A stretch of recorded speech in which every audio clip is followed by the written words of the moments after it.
5.5 minutes remain.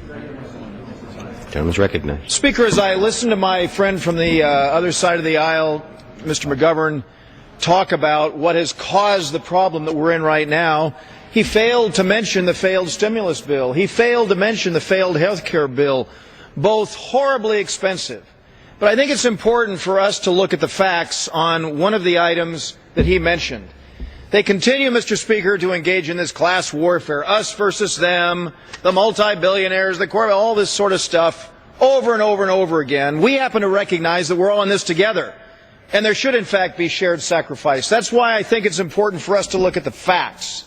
Let's look at the facts here. As we continue to hear people decry the so-called Bush tax cuts, which, as we all know, are no longer Bush tax cuts. They are the Bush-Obama tax cuts. They became that last December when President Obama supported the extension of them. Let's look at what happened with the 03 growth-oriented tax cuts. In 2003, Mr. Speaker, the federal government had $1,782 billion in revenues. That was in 2003, before the growth-oriented 2003 tax cuts went into effect. Mr. Speaker, in 2007, the federal government had a 44% increase in the flow of revenues to the federal treasury by virtue of those 03 tax cuts. They went from $1,782 billion to $2,567 billion. That's a $785 billion increase in the flow of revenues to the federal treasury after the now Bush-Obama tax cuts were put into place. So this malarkey about the notion of those who are successful are not paying their fair share of taxes is absolutely preposterous. Now, I want to take the time that I have remaining to shatter a few myths that are out there. First of all, we know right now that we're facing a crisis. Both Democrat and Republican alike in these remarks have made it clear that we're facing a crisis. I have yet to hear anyone, I think maybe the minority whip, mention the Reid plan. All anyone's done on the other side of the aisle is malign the Boehner plan and mischaracterize it, quite frankly, Mr. Speaker. But I think it's important to look at what it is that we face. We know that the President of the United States said that if we don't increase the debt ceiling by August 2nd, on August 3rd, he does not know whether or not the Social Security checks will actually go out. Well, Mr. Speaker, we all want to make sure that the Social Security checks go out. This is going to be our one opportunity to vote for a measure that will ensure that we increase the debt ceiling so that those checks will go out. And for the first time in the 75 times that the debt ceiling has been increased since 1962, we're going to get to the root cause of the problem. In the past 4 years, we've had an 82% increase, in non-defense discretionary spending. And guess what? The American people last November said that has to come to an end. And you know what? It's going to come to an end when we pass this measure.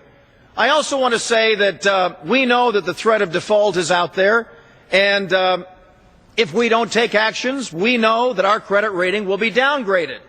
We know that that will happen. All of the rating agencies have predicted that. They've also said that simply increasing the debt ceiling is not adequate. We need to make sure that we get ourselves on a path that reduces the debt and reduces our deficits. Well, Mr. Speaker, what we need to do is we need to recognize also that those agencies have said these proposals are that path.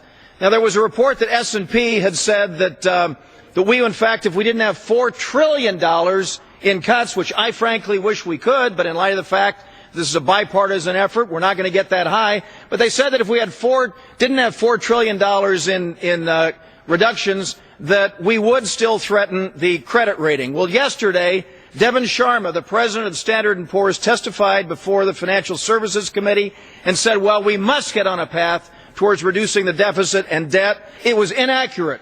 It was inaccurate to say that it had to be a $4 trillion level. And that's why, as my friends have been quoting these different sources, I was trying to get them on record to say who, in fact, is saying this. We have to increase the debt ceiling, and we have to get ourselves on a path that will, in fact, reduce our annual deficits and the national debt. The plan that we have before us is far from perfect. Speaker Boehner doesn't like it. I don't like it. I don't know of any Republican who likes it. But Speaker Boehner and the rest of us recognize that we have a Democratic president and we have a Democratic United States Senate. And so if we are going to increase the debt and we are going to, for the first time ever, change the course on the issue of debt ceiling increases by cutting spending, we have to pass this measure. It grew from this bipartisan compromise last weekend. Harry Reid no longer supports it. I've not heard anyone on the other side of the aisle say that they support it, but it was a bipartisan compromise that was the basis on which Mr. Boehner is proceeding. Let's support this measure, Mr. Speaker. With that, I yield back the balance of my time. Well, Ms. time has expired. It's now in order.